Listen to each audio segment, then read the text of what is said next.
All right, welcome to The Explainer. Today we're going to tackle a challenge that every single university student knows all too well, that first day silence.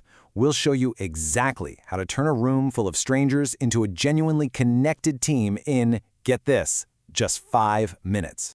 And we're not just pulling these out of thin air. We've actually sifted through this massive guide of over 300 different activities to find the absolute best zero-prep games that are perfect for a university setting.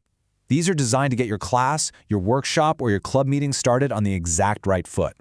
You know the feeling, right? We've all been there. That first class, a new club meeting, maybe a group project kickoff where the silence is just deafening. Well, the choice between that awkward quiet and a room that's just buzzing with energy, it all comes down to the first 5 minutes. So, why does that silence even happen? Before we jump into the fun stuff, let's really quickly break down the psychology behind that classic first day awkwardness. That quiet, it's not just a lack of noise. It's actually a sign of a few really common and totally human hurdles that can stop a group from ever really clicking. I mean, think about it. Nobody wants to be that person who speaks up first. So the energy in the room is just flat. Any conversation that does happen kind of stalls out at that boring small talk level. And without any real rapport, learning and collaborating can feel super isolating and, frankly, pretty ineffective. But what if you could change that whole dynamic? I mean, what if you could just flip a switch and totally transform the energy of a room in less time than it takes to grab a coffee?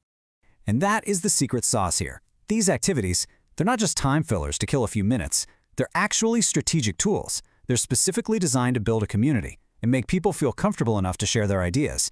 And we've picked 3 of the absolute best for you. First up, let's look at some games that are designed to get you way past the small talk and create some genuine connections. And to do it fast. Okay, this one's a classic for a reason. You've probably heard of it. It's a get-to-know-you game where, believe it or not, a little bit of creative deception is actually part of the fun.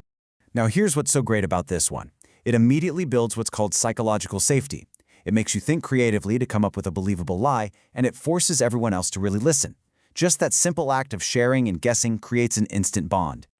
And the process could not be simpler. You don't need any materials, and it gets people sharing unique, memorable things about themselves right from the get-go. Stuff that's way more interesting than just, what's your major?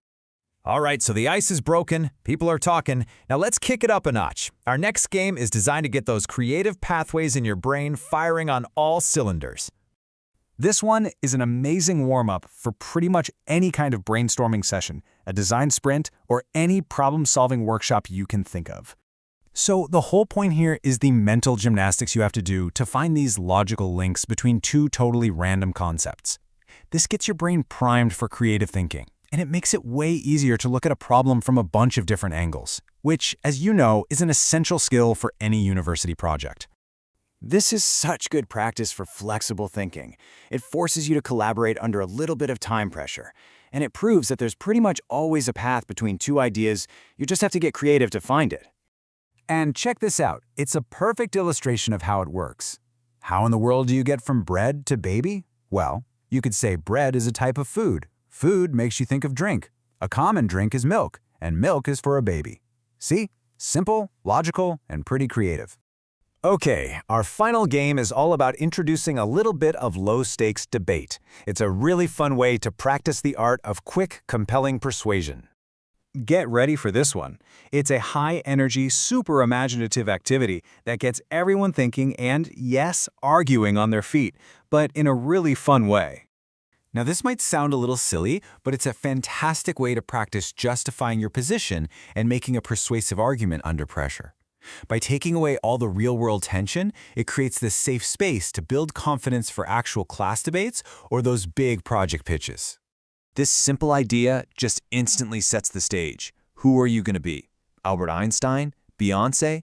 And how are you going to argue that your contribution to humanity is more valuable than theirs? It gets dramatic, and honestly, it gets hilarious. So you see, it forces you to think about things like value and impact, and how to frame a really compelling argument in just 1 minute. It's an incredible exercise in concise, persuasive communication. So, after all that, what's the big idea here? We've looked at 3 really different games. So why does any of this actually matter for a university class or a group project? The crucial point, the bottom line, is that these are not just games. They are efficient, incredibly powerful tools. A tiny 5-minute investment at the start of a session can completely change the energy and create the connections you need for real collaboration and real learning to actually happen. And the only rule for making this work, for breaking that awful, awkward silence, is just to begin. Pick a game, explain the rules, and go for it. So what could you unlock with just 5 minutes of play? That's it for this explainer. Now it's your turn to go find out.